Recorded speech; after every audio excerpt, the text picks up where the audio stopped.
Ladies and gentlemen,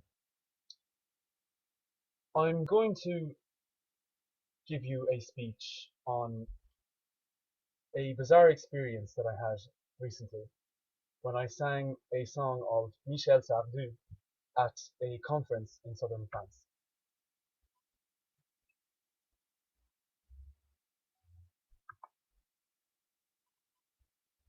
2 weeks ago, I was in the south of France on my first ever interpreting mission.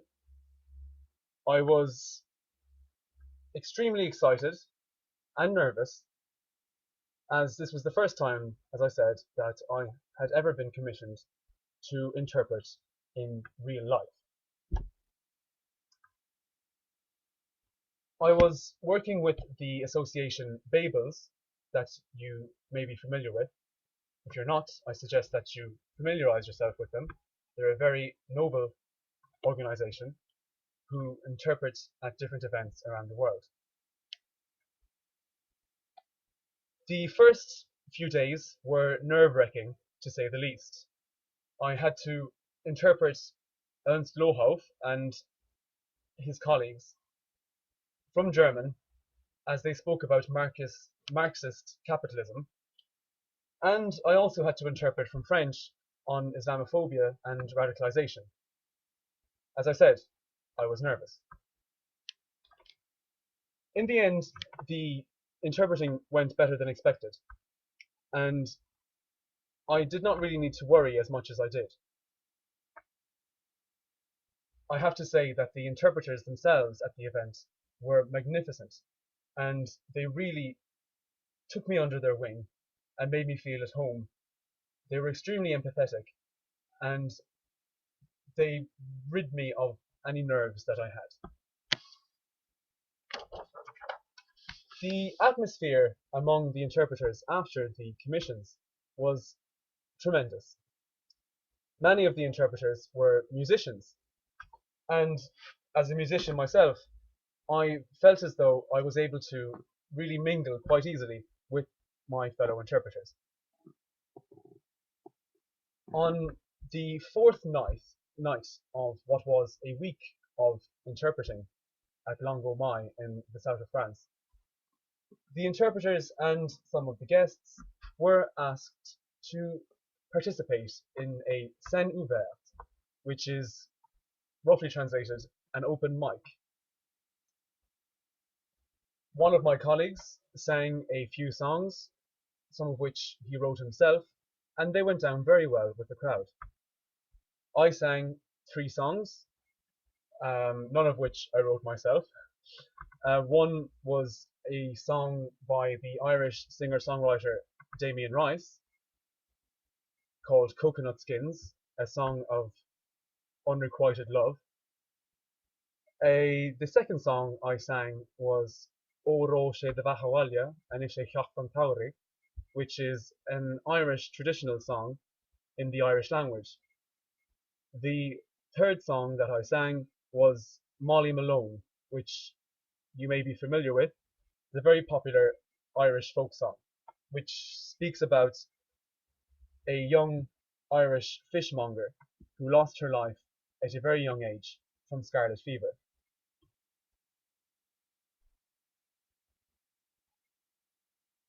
As I said, my colleague went down very well with the crowd, and I went down rather well with the crowd too.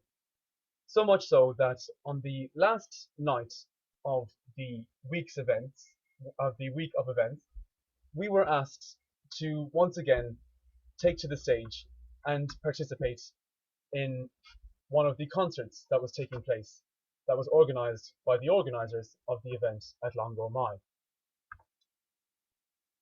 Again, my colleague sang the 3 songs that he sang previously, and I sang the 3 songs that I sang previously. The crowd liked what they heard, and they asked for an encore. As I was in France, and I happened to be on stage when the encore was called for, I said I would try and adapt to my surroundings and attempt to sing a song in the French language. The only song that I know back to front in the French language is a song that I learned when I was living in Toulouse a number of years ago. When I was living in Toulouse a number of years ago, I was working in an Irish pub for a few months before I worked elsewhere, and it was a rugby pub that was very popular with the locals in Toulouse. Whenever there was a big rugby match, the pub would be filled to capacity. And if Toulouse, the local team, were successful in the rugby matches that took place, the locals would drink copiously. As they were in an Irish bar, the locals drank pints and pints of Guinness and many shots of Uisce Beatha. Uisce Beatha is the Irish word for whiskey. Literally translated, it means blessed water, which I think is rather telling of our culture. Pints and Uisce Beatha would flow like the Garonne itself on nights when Toulouse would win. And you were almost guaranteed a rendition of Les Lacs du Connemara by Michel Sardou whenever Toulouse were victorious. As an Irish person in France, new in France, without many friends and feeling rather foreign, so to say, I felt really connected with this song because the song is based on my country. It's a place in the west of Ireland, Connemara, which is quite a picturesque, nice place. If you would like to visit, it's worth a visit. And Michel Sardou sings a song, a love song, based around Connemara in the west of Ireland. So as I said, this song was rather close to my heart. I felt connected with it because I was a stranger in a foreign land and I was surrounded by locals embracing my culture, and this allowed for me to simultaneously embrace their culture and to show off my own culture as well. So, standing on this stage at Longo Maï, I decided that I would sing this French song. I was rather ignorant to the political persuasions of the composer of this song, however. Now, I would like to set the scene just so you really understand the severity of the faux pas that I made. I was, as I said, interpreting at Longo Maï, which is part of a network of agricultural cooperatives that exist around the world and that are based in France too. These agricultural cooperatives have an anti-capitalist ideological focus and would be very far removed from any fascist persuasions that were shared by Michel Sardou. Now, after I sang Molly Malone, the crowd was engaged with the performance. People were clapping and getting involved.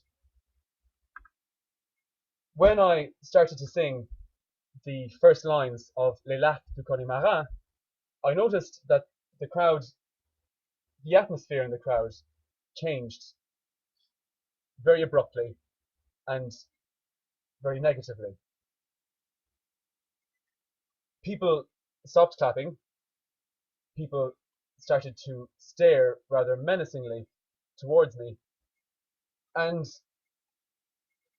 after a few more lines of the song were sung, I was approached by a member of the crowd who asked me to get off stage and proceeded to explain to me that Michel Sardou, the composer of the song, was indeed a fascist and not somebody who was held in high regard by the members of the agricultural cooperative in Longo Maï. I can safely say that I will never forget that experience. I hope that you've enjoyed interpreting what is my first ever speech on Speechpool, and I hope that perhaps I've given you some food for thought. If you ever plan on singing a song to try and appeal to another culture, please research it and be sure that you do not make the same mistake that I did. Thank you.